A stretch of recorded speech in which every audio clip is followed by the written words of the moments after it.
नमस्कार, मैं रीना सिंह गुर्जर एक बार फिर से आपका एजुकेशन लर्निंग चैनल में स्वागत करती हूँ। हमारे टॉपिक को हम कंटिन्यू रखते हैं। टॉपिक जो हमारा चल रहा था मनोविज्ञान के संप्रदाय। और जिस संप्रदाय के बारे में हमने लास्ट वीडियो में बात की थी वो संप्रदाय था संरचनावाद, जिसको सबसे प्राचीन संप्रदाय माना जाता है। और यदि कहा जाए कि संरचनावाद की यदि हम बात करें तो ये विचारधारा की यदि हम बात करें तो विलियम वुंट जो थे उनको प्रवर्तक माना जाता है। और यदि हम संप्रदाय की बात करते हैं तो विलियम वुंट के जो शिष्य हैं टिचनर, उनको जो है इस संप्रदाय के प्रतिपादक माना जाता है संरचनावाद के। तो लास्ट वीडियो में मैंने लगभग आप ये सारी चीज़ें क्लियर कर दी थी और ये भी क्लियर कर दिया था कि विलियम वुंट ने जो अपनी सबसे पहले जो मनोवैज्ञानिक प्रयोगशाला खोली थी वो विलियम वुंट ने ही खोली थी 1879 में। और कहाँ खोली थी? लिप्सिंग विश्वविद्यालय में खोली थी। और यदि मैंने आपको ये चीज़ क्लियर कर दी थी कि उसमें जिस विषय वस्तु का अध्ययन किया था मनोविज्ञान के अंतर्गत, ठीक है, उसमें संवेदना को महत्वपूर्ण माना था या संवेदना को महत्व दिया था। और संवेदना के बारे में मैं आपको बता चुकी थी कि ये वो ज्ञान होता है जो कि हम हमारे ज्ञानेंद्रियों के माध्यम से अर्जित करते हैं। यानी कि इन्होंने जिस पर बल दिया था वो दिया था कि जो चेतन अनुभूति, इन्होंने जो मनोविज्ञान की विषय वस्तु मानी थी वो क्या मानी थी? चेतन अनुभूति। और इसमें यदि हम कहें तो सबसे ज़्यादा इन्होंने जो स्टडी की थी वो संवेदना की थी अपने जो प्रयोगशाला में। लेकिन आज हम जिसकी बात कर रहे हैं वो कर रहे हैं प्रकार्यवाद संप्रदाय की। देखिए, एक चीज़ और क्लियर करना रह गया था कि जो यदि ये पूछा जाए कि मन और चेतना, ठीक है, दोनों का जो अलग अलग अर्थ, यानी कि मन और चेतना दोनों को अलग अलग बताया है, दोनों का अलग अलग अर्थ बताया है। तो ये बताया था टिचनर ने माना था कि जो मन होता है, मन के जो अनुभव होते हैं वो जन्मजात होते हैं, ठीक है। लेकिन चेतना की यदि हम बात करें तो चेतना इसमें जो अनुभव होते हैं वो अर्जित होते हैं। शायद ये चीज़ मैं क्लियर करना भूल गई थी, ठीक है। तो आज का जो हमारा टॉपिक होगा वो होगा प्रकार्यवाद संप्रदाय। तो प्रकार्यवाद संप्रदाय की यदि हम बात करते हैं तो देखो, कई बार कन्फ्यूज़न होता है। कन्फ्यूज़न ये होता है कि जो कहीं कहीं पर आधुनिक मनोविज्ञान के जो जनक हैं वो विलियम जेम्स को माना है, और कहीं पर आधुनिक मनोविज्ञान के जनक जो है विलियम वुंट को माना है।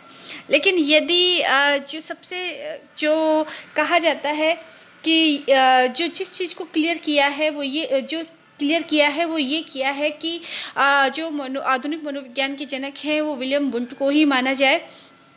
और यदि ये ऑप्शन में विलियम वुंट और विलियम जेम्स यदि आते हैं तो विलियम वुंट ही आधुनिक मनोविज्ञान का जनक होगा। तो ये चीज़ अभी तक क्लियर हो नहीं पाई है, ठीक है। तो देखिए, विलियम जेम्स जो थे उनको हम ये कह सकते हैं कि जो विलियम जेम्स हैं उन्होंने ये संरचनावादी सिद्धांत के आलोचक थे, और इसी के चलते उन्होंने जो संप्रदाय की स्थापना की थी, प्रकार्यवाद संप्रदाय की, ठीक है, जो कि हम ये कह सकते हैं कि उन्होंने अमेरिका के हार्वर्ड विश्वविद्यालय में इस प्रकार्यवाद संप्रदाय की इन्होंने स्थापना की थी। लेकिन स्थापना इन्होंने की, और इनके यदि हम समर्थक देखें कि इनके जो समर्थक हैं वो कौन कौन थे या किन किन ने जो है इनका समर्थन किया, तो जैसे जॉन टीवी है, एंजिल है, हार्वे हैं, थॉर्नडाइक हैं, वुडवर्थ हैं, ये सब इनके समर्थक थे। या हम ये कह सकते हैं कि इसको आगे बढ़ाने का काम, इस संप्रदाय को आगे बढ़ाने का काम या विकास का काम जो किया था वो इन्होंने किया था। जॉन टीवी ने, एंजिल ने, हार्वे ने, थॉर्नडाइक ने और वुडवर्थ ने, ठीक है। जो थॉर्नडाइक और वुडवर्थ की यदि हम बात करें तो वो कोलंबिया विश्वविद्यालय के थे, और यदि हम बात करें जॉन टीवी की, जेम्स आर एंजिल और हार्वे की, तो वो कौन से थे? शिकागो विश्वविद्यालय में। ठीक है, तो यहाँ तक मेरे ख्याल से आपका क्लियर हो गया होगा कि इसकी जो शुरुआत है, प्रकार्यवाद जो संप्रदाय है उसकी स्थापना करने वाले कौन थे? विलियम जेम्स थे। और संरचनावाद संप्रदाय की स्थापना करने वाले कौन थे? टिचनर थे। और संरचनावाद के विचारधारा के जो हम ये कह सकते हैं कि जन्मदाता थे वो कौन थे? विलियम वुंट थे। तो यहाँ तक जो है आपका क्लियर हो गया होगा। इसके बाद में मैं आपको बता देती हूँ कि वुडवर्थ जो है उन्होंने यदि प्रकार्यवाद की जो डेफिनेशन दी है वो ये दी है कि यदि दो बातों पर उन्होंने प्रकाश डाला है कि व्यक्ति क्या करते हैं, दो प्रश्न, व्यक्ति क्या करते हैं और व्यक्ति व्यवहार क्यों करते हैं, इन दोनों प्रश्नों का उत्तर ही प्रकार्यवाद उन्होंने माना है। किसने? वुडवर्थ ने। वुडवर्थ ने प्रकार्यवाद में चेतना को उनके विभिन्न तत्वों के रूप में विश्लेषण करने पर जो बल नहीं डाला जाता। क्यों? क्योंकि ये संरचनावाद में जो है वो चेतना को क्या माना है? चेतन अनुभूति। मनोविज्ञान की विषय वस्तु क्या माना है? चेतन अनुभूति को माना है। ठीक है, लेकिन इन्होंने इसकी आलोचना की। इनका मानना था कि मानसिक क्रिया या अनुकूलन व्यवहार के अध्ययन जो होता है अध्ययन को इन्होंने महत्व दिया। यदि हम अनुकूलन व्यवहार की बात करें तो अनुकूलन व्यवहार में जैसे प्रत्यक्ष स्मृति, भाव, निर्णय तथा इच्छा आदि का अध्ययन किया जाता है, क्योंकि इन प्रक्रियाओं द्वारा व्यक्ति को वातावरण के में समायोजन में मदद मिलती है। ठीक है, तो इन्होंने जो अपने संप्रदाय में बल दिया था वो दिया था अनुकूलन व्यवहार पर। किस पे बल दिया था? अनुकूलन व्यवहार पर। देखो, यदि मैं बात करूं विलियम जेम्स की, तो विलियम जेम्स जो हैं उन्होंने मनोविज्ञान की दूसरी प्रयोगशाला, यदि पूछा जाए कि मनोविज्ञान की दूसरी प्रयोगशाला किसने खोली, तो मनोविज्ञान की पहली प्रयोगशाला की स्थापना किसने की थी? विलियम वुंट ने की थी। ठीक है, कब की थी? 1879 में लिप्सिंग नामक विश्वविद्यालय में, जर्मनी में।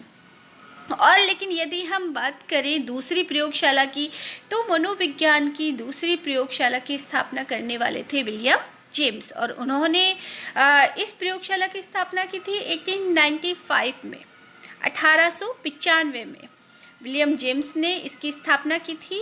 और यदि ये कहा जाए कि कहाँ पर इसकी स्थापना हुई थी, तो इसकी स्थापना हुई थी अमेरिका के मैसाचुसेट्स शहर में, जहाँ पर इसकी स्थापना की गई थी।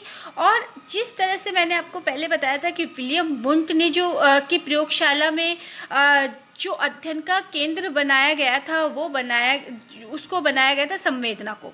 और यहाँ पर यदि हम बात करें तो प्रत्यक्षीकरण को अध्ययन का केंद्र बनाया था, जबकि विलियम वुंट ने संवेदना को जो है अध्ययन का विषय बनाया था। ठीक है, अब यदि हम बात करें कि इन्होंने, जैसे कि मैंने आपको बता दिया, इन्होंने जो है प्रत्यक्षीकरण पर बल दिया था, या अध्ययन का विषय ही प्रत्यक्षीकरण को माना। और प्रत्यक्षीकरण की यदि हम बात करें तो सूझ, यानी कि अचानक से कोई ऐसी परिस्थिति क्रिएट हो जाती है, ऐसी सिचुएशन हमारे सामने आ जाती है कि खुद से हमारे सपोज दैट कि कहीं पर आग लग जाती है। ओके, तो वहाँ पर आप किसी से पूछोगे नहीं, यानी कि आपके दिमाग में अचानक से जो आइडिया आएगा कि मुझे फटाफट वहाँ से पानी उठाना है और आग बुझानी है।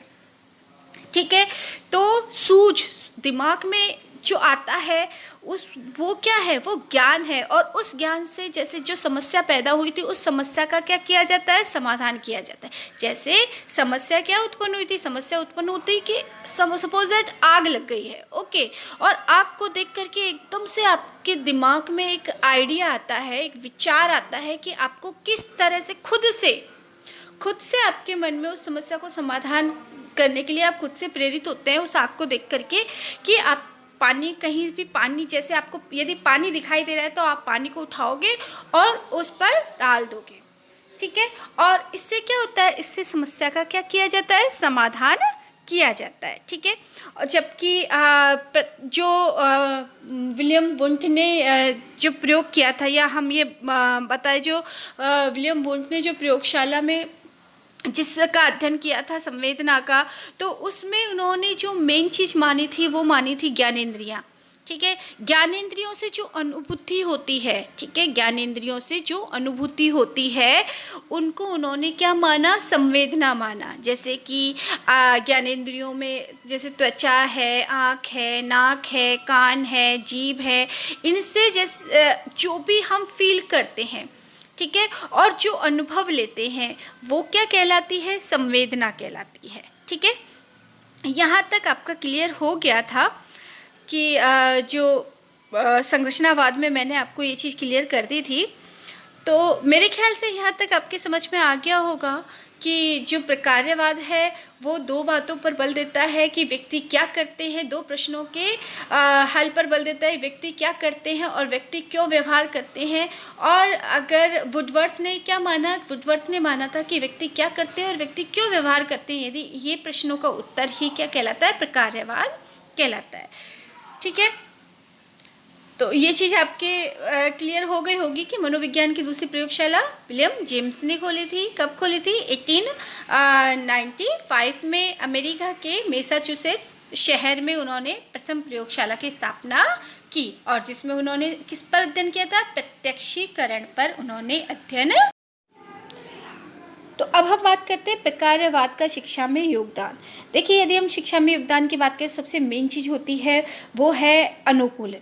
ठीक है, यानी कि समायोजन। यदि बच्चा विद्यालय में समायोजन करना सीख जाता है, या विद्यालय में यदि बच्चा समायोजन स्थापित कर लेता है, या समाज में यदि विद्यार्थी समायोजन करना सीख जाता है, तो इससे क्या होता है, इससे बच्चे की सीखने की प्रक्रिया पर को क्या मिलता है, बल मिलता है। क्योंकि बच्चा, यदि मैं आपको एग्जांपल देती हूँ कि यदि कोई बच्चा है, उसका नया नया किसी स्कूल में एडमिशन होता है, ठीक है, तो वो स्टार्टिंग में बहुत कुछ सोचता है, बहुत कुछ सोच के चलता है कि वहाँ का कैसा एनवायरनमेंट होगा, वहाँ के टीचर्स कैसे होंगे, वहाँ के जो स्टूडेंट्स हैं वो कैसे होंगे, क्लासमेट्स मेरे कैसे होंगे, ये सारी वहाँ सारी फैसिलिटीज़ होंगी या नहीं होंगी। ओके, ठीक है। अगर बालक फिर धीरे धीरे बालक क्या करता है, वहाँ पर जाता है, वहाँ के एनवायरनमेंट को देखता है, और अचानक से नहीं डलता है, धीरे धीरे विद्यालय के वातावरण में वो क्या करने लग जाता है, एडजस्ट करने लग जाता है, यानी कि समायोजन करने लग जाता है। और सीखने की प्रक्रिया में समायोजन का बहुत ही महत्वपूर्ण स्थान है, ये हम सब बहुत अच्छे से जानते हैं। यदि हम इसके शिक्षा में योगदान की यदि हम दूसरे बात करें, तो करके सीखना, इनकी जो विचारधारा है, यह हम कह सकते हैं कि इन्होंने जो करके सीखने पर बल दिया है, ठीक है, इन्होंने इस बात पर बल दिया है कि अलग अलग जो आयु वर्ग के जो बालक हैं, ठीक है, उनकी जो आवश्यकताएं होती हैं वो अलग अलग होती हैं। शिक्षार्थियों की क्षमता में व्यक्ति की विभिन्नता पर इन्होंने प्रकाश डाला, इन्होंने बल डाला। प्रकार्यवाद ने ही शिक्षा में उपयोगिता के सिद्धांत को जन्म दिया। इससे सीखने की प्रक्रिया में बालक की महत्ता पर बल दिया गया। पाठ्यक्रम में केवल उन्हीं विषयों को सम्मिलित करना चाहिए जिनकी समाज में उपयोगिता हो, यानी कि इन्होंने किसको महत्व दिया, उपयोगिता के सिद्धांत को इन्होंने महत्व दिया। दूसरा कि इस संप्रदाय ने शिक्षा में वैज्ञानिक जानकारी पर बल डाला। ठीक है, तो ये तो हुआ प्रकार्यवाद का शिक्षा में योगदान। इसके अलावा यदि मैं आपको बताऊं तो यदि ये कहा जाए कि इनके जो आधार तत्व थे वो क्या थे, तो जैसे सभी तरह की क्रियाओं की शुरुआत किसी न किसी संवेदी उद्दीपनों से होती है।